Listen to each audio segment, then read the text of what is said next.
You've probably seen them. Maniology is one of those brands that's everywhere in the nail art world, especially if you're into stamping. From spooky Halloween plates to delicate florals to full-on Pride-themed collections, they've basically cornered the market on aesthetic stamping. And for a while, they were that brand. Cool, colorful, inclusive, and plugged into the community just enough to feel like they were one of us. They've got the monthly ManiXMe subscription box, they collaborate with nail influencers, and their ambassador program has folks all over social media rocking their plates. If you follow any DIY nail girlies on Instagram, TikTok, or YouTube, chances are you've seen a Maniology haul or tutorial pop up in your feed at some point. So because they branded themselves as fun, creative, and community-focused, with a little bit of that progressive artsy energy, you'd think they'd know how to handle things when something serious hits. But baby, when that moment came, they fumbled. Back in 2022, the U.S. Supreme Court overturned a major ruling that had protected personal healthcare decisions for decades. It was a huge moment. People were protesting in the streets, brands were putting out statements, and a lot of communities were watching to see who would actually speak up. It wasn't just political. It felt personal for a lot of folks, especially women and LGBTQ+ people who had supported these companies through everything. And Maniology? They spoke up. Technically. But the way they did it felt off from the start. Instead of using Instagram, where they have a huge following, or even putting out an official email, they quietly posted their statement to a private Facebook group. Like, their smallest, most low-traffic platform.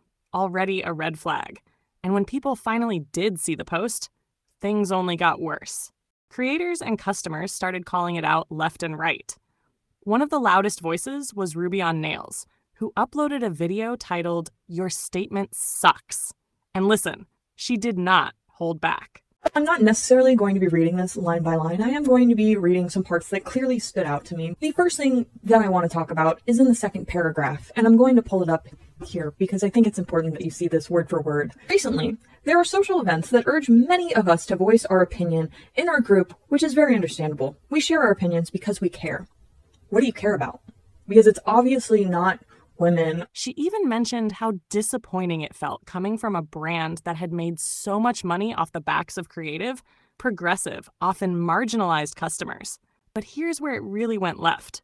Once people started pushing back, Maniology turned off comments on the post. Then, not long after, they paused the entire Facebook group.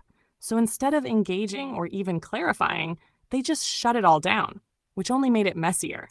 It was giving "we're overwhelmed, we didn't expect backlash, and we're not built for accountability" all at once. And if you know anything about the nail community, especially online, it felt off. After all the backlash, a noticeable shift happened. Some creators started quietly stepping back from Maniology. Tutorials using their stamping plates slowed down, haul videos disappeared from feeds, and longtime ambassadors either cut ties completely or just stopped tagging the brand altogether. It wasn't always dramatic. Some folks announced it directly, others just moved on. But the vibe shift was there, especially from creators who had built their platforms on inclusive, community-first messaging. They didn't want to be associated with a brand that felt like it was trying to play both sides during such a personal, pivotal moment. That said, the brand didn't vanish. Maniology kept pushing forward. New plate designs kept rolling out, the ManiXMe box stayed on schedule, and their ambassador program quietly refreshed. While some creators left, others joined. They shifted focus back to tutorials, nail inspo, and tools. And if you go check out their online reviews today, they're actually doing really well.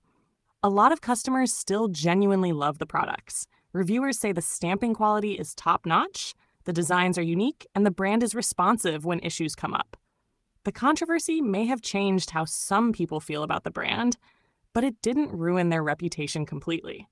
In fact, for a lot of nail lovers, especially those not deep in the online community, Maniology's still that go-to stamping brand. And look, that's the thing about this space. It's complicated. Beauty and nail brands are built on community, identity, and expression. And when those values feel shaky, people notice. But not every misstep ends in cancellation. Sometimes it ends in growth, or learning, or a quieter kind of reset. So now I want to know your thoughts. Have you ever bought anything from Maniology? Did you love it? Was it just okay?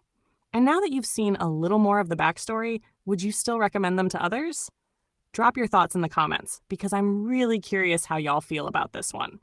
Don't forget to like, comment, and subscribe, and I'll see you next time.